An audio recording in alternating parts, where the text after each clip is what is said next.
You know what's wild? Last month, I watched my friend Jake lose $3,200 in a single afternoon. And no, he didn't get scammed, he didn't make a bad investment, he didn't even spend any money.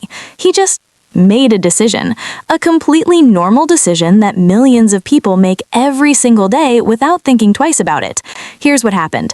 Jake got a job offer. Base salary, $85,000. He was pumped. He called me up, we celebrated the whole thing.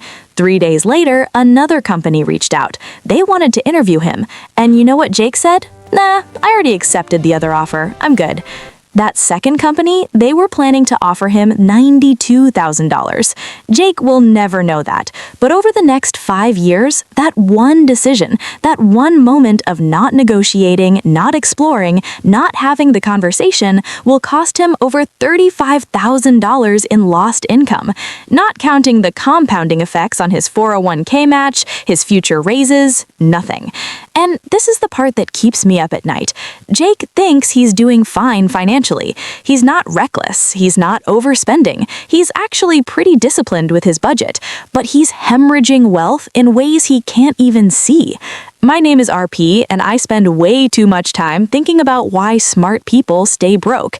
If you're someone who's tired of all the generic just invest more advice, when you're actually struggling with the invisible money leaks that happen before you even get to the investing part, make sure to hit that subscribe button and give this video a thumbs up if this helps you out. Because here's the thing, and this is going to sound controversial, but I genuinely believe that the single most valuable financial habit you can develop costs absolutely nothing to implement, requires no special knowledge, and will build more wealth over your lifetime than being good at picking stocks or maxing out your 401k or any of that stuff. And yet, almost nobody does it. The habit? It's questioning every single financial default in your life.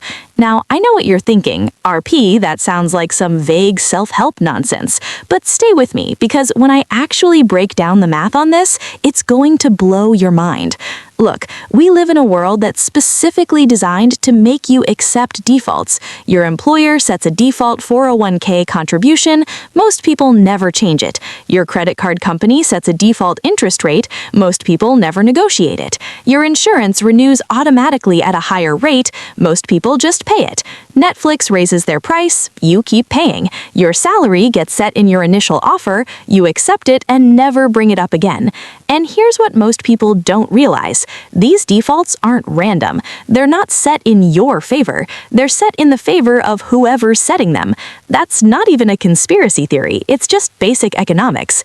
There's this fascinating study from Columbia University where researchers looked at 401k enrollment rates. When companies used an opt-in system, meaning you had to actively choose to enroll, only about 38% of employees participated. But when they switched to opt-out systems, where you're automatically enrolled unless you actively choose not to be, participation jumped to 86%. Same people, same company, same financial benefits. The only difference, the default changed. And here's where it gets really interesting.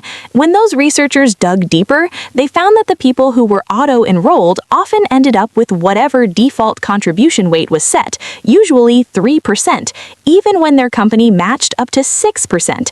They were literally leaving free money on the table, not because they couldn't afford to contribute more, but because they never questioned the default.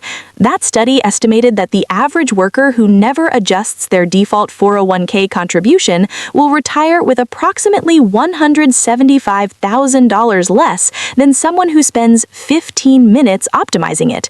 15 minutes, $175,000. But it gets so much worse than that. Let me walk you through what accepting financial defaults actually costs you over a lifetime, because when you see these numbers all laid out, it's genuinely shocking. Default number 1, your starting salary.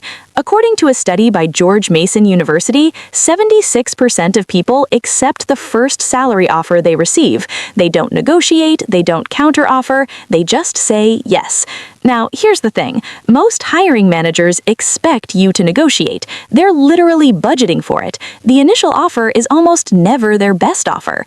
Let's say you're offered $70,000 and you accept it.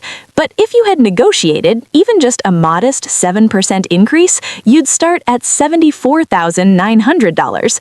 Over a 40-year career, assuming average 3% annual raises, that single negotiation would result in over $634,000 in additional lifetime earnings. That's not a typo. $634,000 from one uncomfortable 10-minute conversation. Default number 2, your insurance rates. Here's something that makes me legitimately angry. Insurance companies count on you not shopping around. Progressive did an internal analysis that found that customers who never switch providers pay an average of 37% more than new customers for identical coverage. Let's say you're paying $1,800 a year for car insurance. If you spend 2 hours every 2 years shopping around and switching to a cheaper provider, you could easily save $500 annually.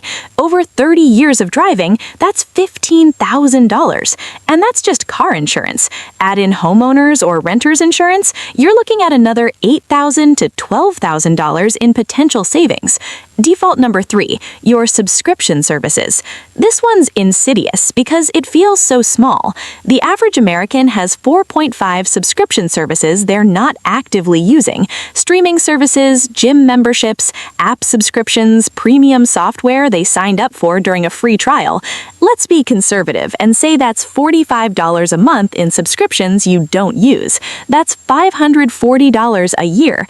If you just canceled them and invested that money instead at a 7% return, over 25 years, you'd have an extra $36,800.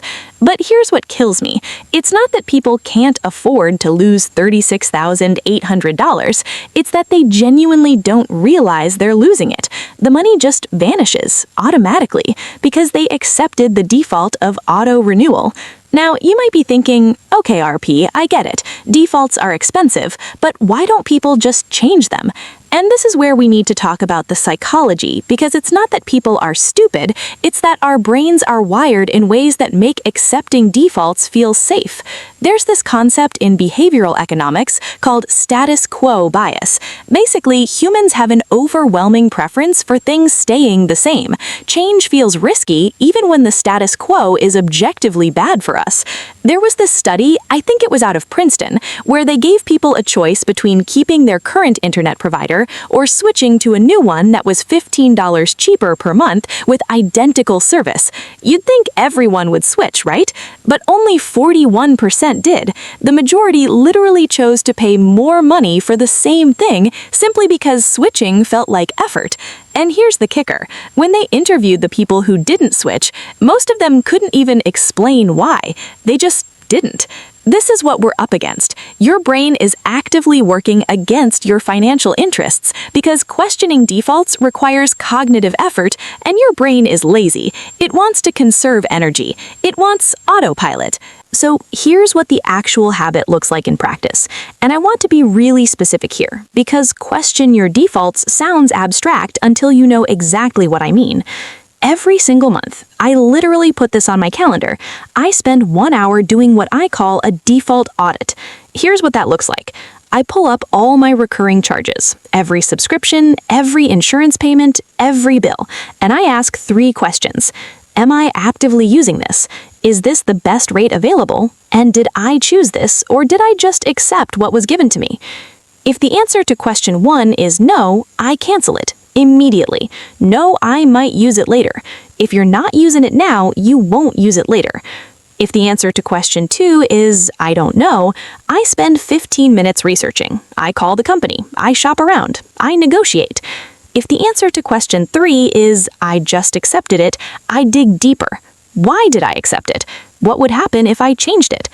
Last month, during my default audit, I called my car insurance and got my rate reduced by $43 a month by mentioning I was considering switching, canceled 2 app subscriptions I forgot I had, $18 a month, negotiated my internet bill down by $25 a month by threatening to switch to a competitor, adjusted my 401k contribution up by 2% because I got a raise and never updated it. Total time invested, 67 minutes. Monthly savings, $86. Annual savings, $1,032. If I invest that $1,032 every year for the next 20 years at a 7% return, that's $44,900 from 67 minutes of work per month. But here's what most people don't realize, and this is really the heart of it. Questioning defaults doesn't just save you money, it fundamentally changes your relationship with money. Because once you start questioning financial defaults, you start questioning everything. You start asking, why am I doing this about all your financial decisions? And that awareness, that habit of questioning is worth more than any specific saving. I have a friend, Maria, who started doing default audits 2 years ago. She saved about $1,800 in the first year just from canceling unused subscriptions and negotiating bills. Cool, right? But that's not the real story. The real story is that Maria started questioning other defaults. She questioned why she was driving 45 minutes each way to work when her company offered remote work.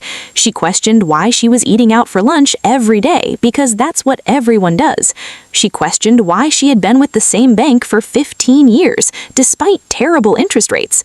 Within 2 years, Maria had negotiated full remote work, saving $4,200 a year in gas and car maintenance, started meal prepping, saving $2,400 a year on lunches, switched to a high-yield savings account, earning an extra $720 a year in interest, negotiated an $8,000 raise by pointing out her increased productivity. None of that came from some complex investment strategy. It came from developing the habit of questioning defaults. Now look, I know some of you are thinking, this sounds exhausting. I don't want to spend my life nickel and diming everything. And I get it. There's definitely a balance here. You can't and shouldn't question every single financial decision every single day. That's a recipe for burnout. But here's the thing, you don't have to.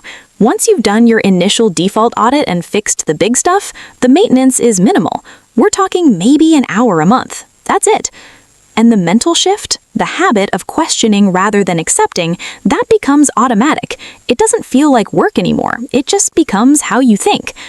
Or maybe you're thinking, I'm too uncomfortable with confrontation to negotiate. I was too.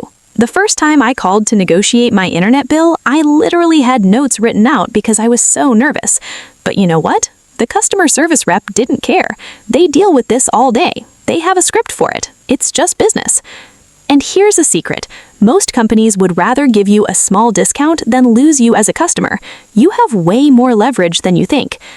Alright, so if you actually want to implement this, and I really hope you do because this is genuinely life-changing, here's exactly what to do. Step 1. This weekend, block out 2 hours. Pull up your bank statements and credit card statements for the last 3 months. Step 2. Make a list of every single recurring charge. Everything. Spotify, Netflix, your car payment, insurance, gym membership, all of it. Step 3. For each item, ask, do I actively use this? Is this the best rate available? Step 4. Cancel anything you're not using. Today. Not I'll think about it. Cancel it. Step 5. For everything else, spend 10 minutes researching if there's a better rate available. Then call and negotiate. The worst they can say is no. Step 6. Put a recurring monthly reminder in your calendar to do a mini audit. 15 minutes. Just a quick scan to make sure nothing slipped through. That's it. That's the whole system. Here's the truth that took me way too long to learn. Building wealth isn't about finding some secret investment strategy, or working 80-hour weeks, or getting lucky with crypto. For most people, building wealth is about not losing money in dumb, invisible ways. It's about noticing that you've been paying $15 for a service you used once 3 years ago. It's about realizing your insurance company raised your rate by $30 a month and just hoping you wouldn't notice. It's about understanding that your employer's standard offer isn't actually standard. It's negotiable. The $0 habit of questioning defaults will save you more money, build you more wealth, and improve your financial life more than almost anything else you can do. Not because any single default is that expensive, but because there are hundreds of them, silently draining your wealth year after year after year. And the crazy part is, most people will watch this video, nod along, think, yeah, that makes sense, and then do absolutely nothing. They'll go back to accepting defaults. They'll keep losing money they don't even realize they're losing. Don't be most people. Take the 2 hours this weekend. Do the audit. question the defaults. Your future self will thank you. Trust me on this one. If this helped you out, make sure to subscribe because I make videos like this every single week, breaking down the financial stuff that actually matters. All right, I'll see you in the next one.